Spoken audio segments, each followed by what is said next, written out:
of 2000 when your income is 18.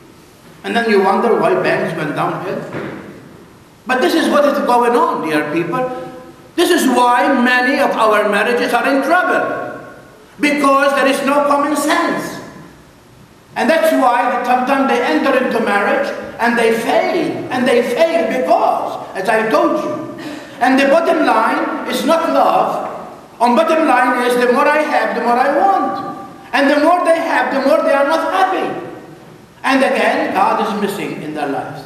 Because if there is God, believe me, dear people, they will have second thoughts before they do what they do. And who is the victim in all this? Although they are the victim because they can find happiness. Sometimes you see find people say, well, Father, I'm going to marry outside the church because the church will not give me an annulment because there is no ground for what in my marriage and what I have. And you know, they are going to go and marry in other denomination church.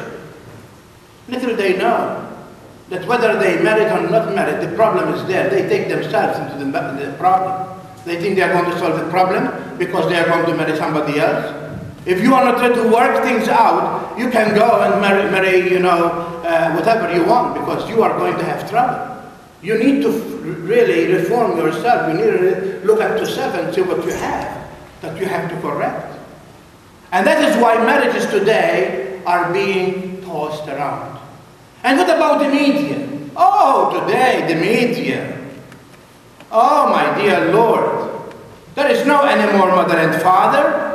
Oh, no. It can be two guys and two women. They can be a family. In fact, even the adoption, they give them adoption to raise. Imagine that child to be raised with two women or two men. What kind of attitude he is going to have. What about our system of education, what they teach them? They teach them in order to, you know, to have you know, happiness in life. You save sex. Use whatever they give you. In fact, they provide it for you. And you as a parent say, what can I do? What can I do? I petition that the school will be closed. That's what you can do. But today we are taking everything and say, well, you know, things are changed. No, not things are changed. You and I are changing. Not things are changing. Because we know that if you put wood to the fire, it's going to burn. And we cannot expect miracles. My dear people, this is why marriages are being destroyed. Because our young people today have no foundation of what love is all about. Love is not because she is cute and I want her to love me, and to love me to do my clothes, and to love me to clean my house and feed my children. That's a mother for you, not a wife.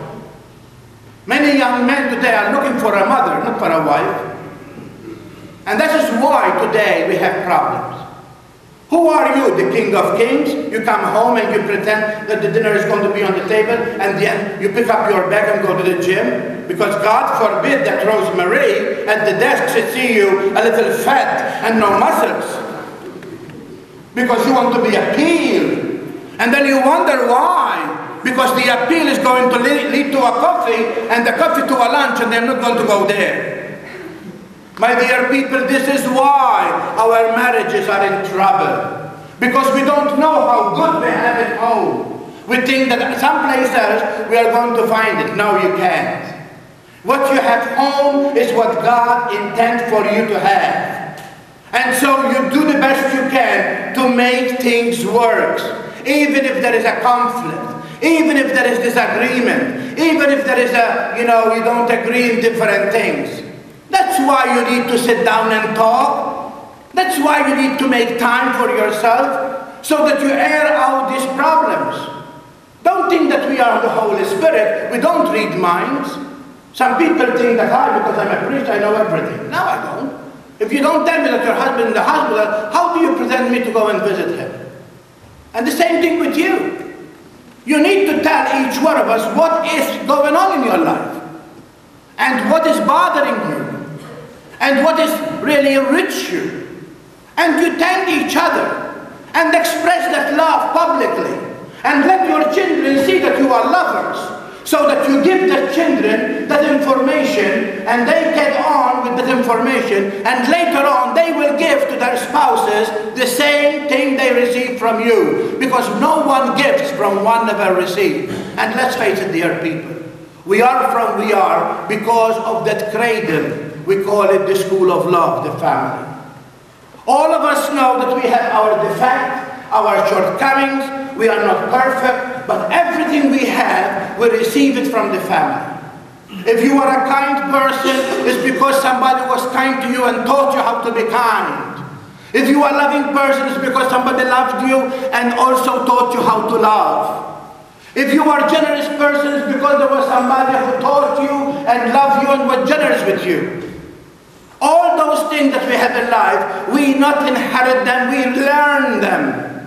And we learn them from people who are really loved us. And now in return we give them to others. My dear people, if we want the family to continue to be the foundation of our society and our church, we need to preserve it. You said, but we have governments who are going to oppose this, and I don't care what Washington do. Your home belongs to you. And that's why when you go to vote, you don't vote for people who are against family, who raise taxes, who are people who are against life. Because if you do so, you are continue to build a society without no God.